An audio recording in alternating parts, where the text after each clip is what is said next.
ایصال ثواب کیا ہے؟ ایک طبقے نے لوگوں کو باور کروایا جو چیز تم ہمیں دو گے وہی چیز میت کو پہنچے گی، انا للہ۔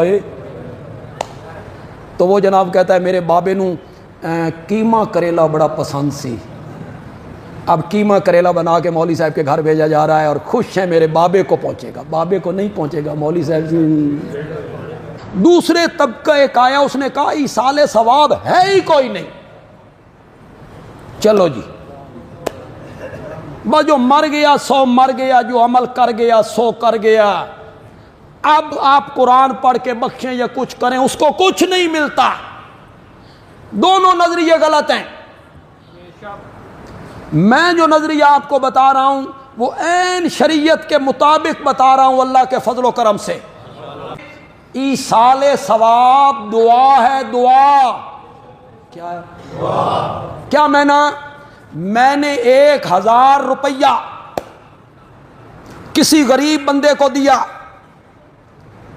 کسی غریب بندے کو میں نے 1000 روپیہ دیا اور پھر رب کے حضور میں نے دعا کی مولا اس 1000 روپے کا ثواب جو مجھے ملا ہے مجھے ملا ہے مولا میری درخواست ہے یہ ثواب میری ماں کی روح کو پہنچا دے۔ یہ ہے ایصال ثواب۔ اس میں نہ دن مقرر ہے، اس میں نہ چیز مقرر ہے، اس میں نہ شخصیت مقرر ہے۔ اللہ کی راہ میں کوئی چیز دے کر، خدا کی راہ میں یہ نہیں ہے محلے میں دیگ پکاؤ محلے والوں کو بانٹ دو ماں کی روح کو ثواب مل رہا ہے، قطعاً نہیں۔ وہ دعوت ہے، محلے والے کھا گئے، رشتہ دار کھا گئے، ثواب تب ملے گا جب کون کھائیں گے؟ شاباش شاباش، پھر ملے گا ثواب۔ جناب آپ کرتے ہیں، لوگوں کو دکھاتے پھرتے ہوتے ہیں میں نے دیگ پکائی ہے والد صاحب کے ایصال ثواب کے لیے، محلے والے کھا گئے، رشتہ دار کھا گئے، والد صاحب کو ثواب ملا۔ قبر پہ حافظ صاحب بٹھا دیے 2000 دہاڑی پر، پڑھ بھائی قرآن میرے ابے واسطے، یہ مطمئن ہے میرے باپ کو ثواب مل رہا ہے۔ اور اللہ کے بندے تیرے باپ کو ثواب تب ملے گا جب پہلے مولوی صاحب کو ملے۔ انہوں نے قرآن پڑھا، تو نے 2000 روپیہ دے دیا، اس قرآن پڑھنے کا بدلہ ہو گیا۔ جیڑے مولوی صاحب نو ثواب نہیں لبیا تیرے ابے نو کی بخشنا نے۔ اتنی بات تمہیں سمجھ نہیں آ رہی، پیسے ضائع کرتے رہتے ہو اور ہم تمہیں سمجھاتے ہیں تو بس تم جاہلوں کی طرح کہتے ہو جی مر گیا مردود، نہ فاتحہ نہ درود۔ کرو فاتحہ درود، تہاڈا علاج نہ مولویاں صحیح کیتا، کھانے پینے کے کھاتے کھولے انہوں نے اور تمہاری ماں اور تمہارا باپ دیکھتا رہ گیا۔ صحیح رستے پہ آؤ جو تمہیں بتایا جا رہا ہے۔ وہ دیکھ کا ڈھکن ہی تب کھلے گا جب مولوی صاحب آ کے ختم پڑھیں گے۔ واہ، یہ مولوی صاحب نے کیوں کیا؟ یہ مولوی صاحب نے اس لیے کیا کہ میرے آنے سے پہلے اگر دیکھ کھل گئی ان آنکھیں اس نو پابند کرو نہ پاگلا نو گا۔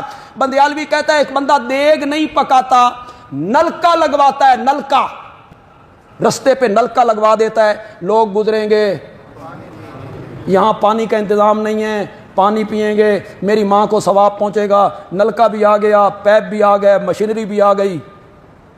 اب جائیں آپ مولوی صاحب کے پاس، استاد جی میں نلکا لوانا چاہنا، پیپ بھی لے آیا، ذرا آؤ پیپاں اتے ختم پڑھنا۔ یہ تواڈے نال آ جائے تھے۔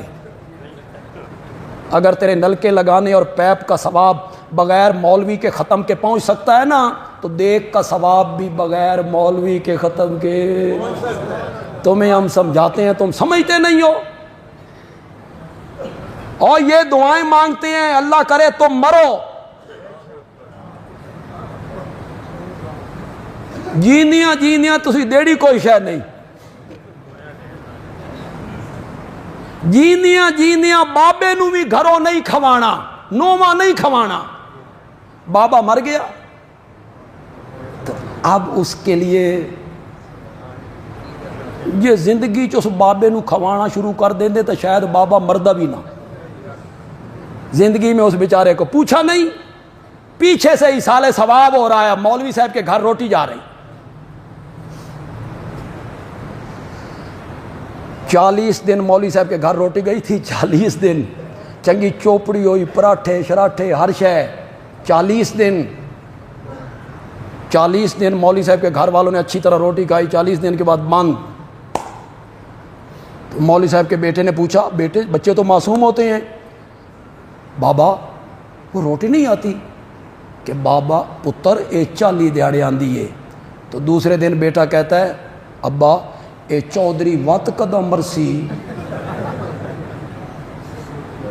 یہ تو دعائیں مانگتے ہیں تم مرو اور ہم روٹیاں کھائیں، ہمارا کھاتا کھلے۔ ہم تمہیں سمجھاتے ہیں، خود پڑھو خود۔ آپ کے چچا زاد ہیں، ماموں زاد ہیں، خالہ زاد ہیں، پھوپھی زاد ہیں، آپ کے رشتہ دار ہیں، برادری کے لوگ ہیں، وہ خود پڑھے نا، بہنیں ہیں، بھائی ہیں، بھانجے ہیں، بھتیجی ہیں، دوست ہیں، احباب ہیں، انہیں بلاؤ پڑھاؤ، وہ پڑھیں، اس نیت سے پڑھیں کہ جو ثواب ہمیں ملے گا، یا اللہ اس کا ثواب فلاں میت کو پہنچا۔ یہ ہے طریقہ، خود پڑھنا چاہیے۔ کہنا میں یہ چاہتا تھا کہ قرآن جو ہے یہ نری ہدایت، لیکن کن لوگوں کے لیے؟ جن کے دل میں کیا ہو، ضد چھوڑ، رجوع کریں، طلب کریں، یا اللہ میں ہدایت کا متلاشی ہوں،